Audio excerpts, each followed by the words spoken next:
Katapultura. Ples je mirovanje. Ples može biti i obično hodanje.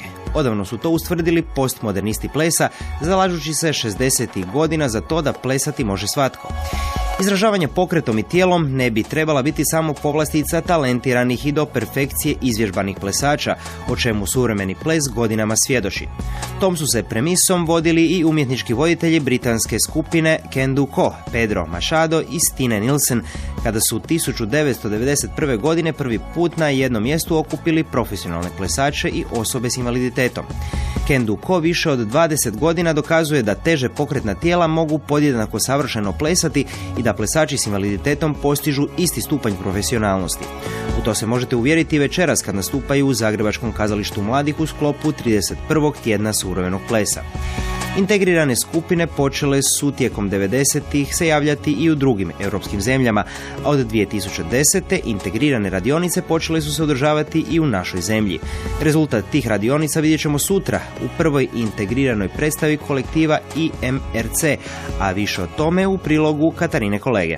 Kad se na 15. tjednu suvremenog plesa 1998. našoj publici predstavila prva integrirana plesna skupina Can Do Co, publika je bila konsternirana. Nijedna predstava prije ni poslije toga nije izazvala tako burne reakcije. Gledatelji su izlazili van u šoku govoreći da toj skupini nije mjesto u HNK-u, niti na tjednu suvremenog plesa. Burne reakcije izazvala su drugačija izvođačka tijela, plesači s invaliditetom.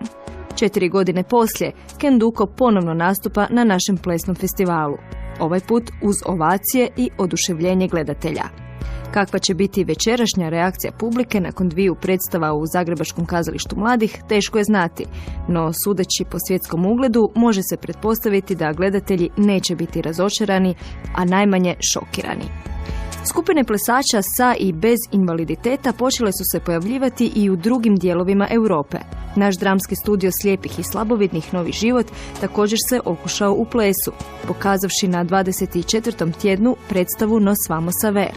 No, sustavne integracije kod nas nije bilo sve do 2010. godine. S idejom integracije došla je Amela Pašalić, glasnogovornica festivala. Nakon radionice integracije u Barceloni, organizirala je kod nas niz sličnih radionica, a uskoro joj se pridružila plesna pedagoginja i kritičarka Ivana Irina Sibila. 2012. pokrenule su integrirani kolektiv za istraživanje pokreta IMRC. Polako smo zapravo gradili tu radionicu i okupljali ljude, vrlo polagan iskorak prema osobama, prema zajednici osoba sa invaliditetom. I ništa, tamo sam ja otišla, isprezentirala cijelu priču, gledala puno zabrinutih lica i onda je tu slijedilo puno uvjeravanja, jer mislim da je njima isto to bio nekakva vrsta šoka, jer kako će oni sad ući u dvoranu i plesat. Većina njih kad se susrela s tim i kad je vidjelo da je to neka improvizacija i istraživanje vlastitog tog tijela i nekakvih mogućnosti unutar tog tijela i šta ono može, onda su vidjeli da je to malo neka drugačija vrsta plesa. Dakle, mi radimo na zapravo plesnoj improvizaciji, na svim strategijama suvremenog plesa najobičnijim, pokušavajući naći načine kako da se svako specifično drugačije tijelo može uklopiti i funkcionirati. Znači, proširili smo razliku što je to plesačko tijelo do ekstrema. U početku je u Zagrebu bilo teško zaista uopće prikupiti ljude i osobe s invaliditetom, ali i bez invaliditeta koji će doći na radionicu, jer je to bila nepoznanica apsolutno svima. Tako da je bilo potrebno jako puno razgovora, kava, uvjeravanja, ali na kraju se isplatilo. I oni najuporniji su ostali. O počecima integriranog kolektiva za istraživanje pokreta govorile su Ivana Irina Sibila i Adela Pašalić. Prvi projekt kolektiva gledat ćemo sutra u Zagrebačkom plesnom centru. Riječ je o predstavi Magnolija ili Prkos, u kojoj nastupaju Silvija Markig i Vesna Mačković. Vesna Mačković je, zahvaljujući radionicama kolektiva, otkrila bogatstvo izraženih mogućnosti koje nudi ples, što ju je toj umjetnosti snažno privuklo. Mojim tijelom ili tijelom recimo nekog drugog plesača, ako bih koreografirala, mogu postići neku potpuno novu dimenziju u prostoru i tijelom i glasom, i to me jako privuklo. Da i ja se sa svojim tijelom, koje je teže pokretno, također mogu plesno kretati i izražavati umjetnički. kad je to potpuno sjelo kao opcija u mom mozgu, onda sam Ivi Nerini prišla s idejom za predstavu i onda smo pozvali Silviju. Plesačica i koreografkinja Silvija Markik vodila je u Rijeci edukativne plesne radionice za osobe s invaliditetom. No sada joj je prvi put u umjetničkom projektu plesna partnerica postala osoba s otežanim kretanjem. Magnolija ili Prkos prvi je integrirani umjetnički projekt u kojemu svaka izvođačica ima jednaku dozu angažiranosti i autorstva, ističu Silvija Markik i Vesna Mačković. Da bismo dobili neku vrstu autonomije nje i mene na sceni kao izvođačica, također i da bismo dobili jednaku razinu, kako bih rekla, krhkosti, izloženosti i snage. Jer radili smo na krhkosti, na izloženosti i na snazi, u izvedbi, na intenzitetima. Znači neće recimo Silvija umanjivati svoj pokret zato što ga ja ne mogu duplicirati, znači nismo išli u tu banalnost, ajmo reći, nego smo svaka istraživala svoje granice i kroz glas i kroz tijelo i u tom smislu mi je bio izazov jer sam shvatila u plesnom izražavanju koliko borbi oba tijela u biti moraju proći sama sa sobom. Pa meni je bilo izazovno što mi je i svaki puta otkriti zapravo neku sadašnjost mog tijela trenutno, odnosno na koji način pokret koji proizlazi iz mog tijela i koji je na očigled, mogli bi reći, ja time baratam s nekom vrstom lakoće. I sad na koji način ja mogu postići jednaku ozbiljnost i jednak intenzitet i jednak prag borbe, kao što je rekla Vesna, sa poteškoćama s kojima se susrećem u svojoj izvedbi, a bivajući suprotstavljena Vesni.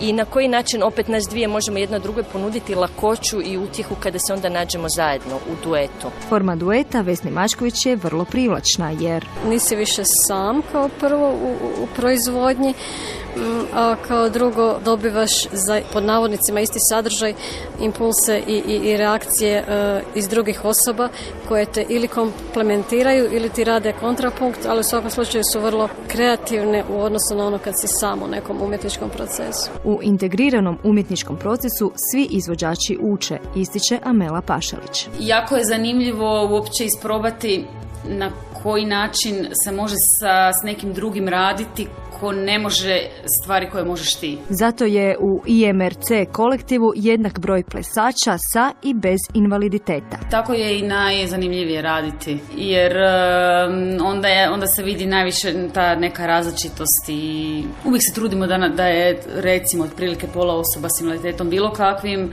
pola nekih plesača, glumaca, s čega god, neko ko nema neku vrstu invaliditeta, tako da možemo ispremiješati tu cijelu priču. Mi želimo što više različitih i osobnosti i osoba sa fizičkim mogućnostima, nemogućnostima, jer je pokret za svakog od nas nešto drugačije i to treba istraživati. Ja uvijek svima pričam, i plesač jedan ne može špagu, ali kada mu neko kaže napravi špagu, napravi ono što može, tako da je svejedno ali ta osoba koristi štake ili je slijepa, uvijek napravi do svoje najveće mogućnosti koliko može. I na taj način razbijaju vlastite barijere, u što se uvjerila i Vesna Mačković. Prilike sam tonu blokadi ostavila u odnosu na tlu pozornice u ovih 6 ili koliko već mjeseci, 10. Razbila je blokade i stvorila predstavu koja progovara o pokretnosti i nepokretnosti, fizičke, socijalne i emotivne, o ženskom prkosu,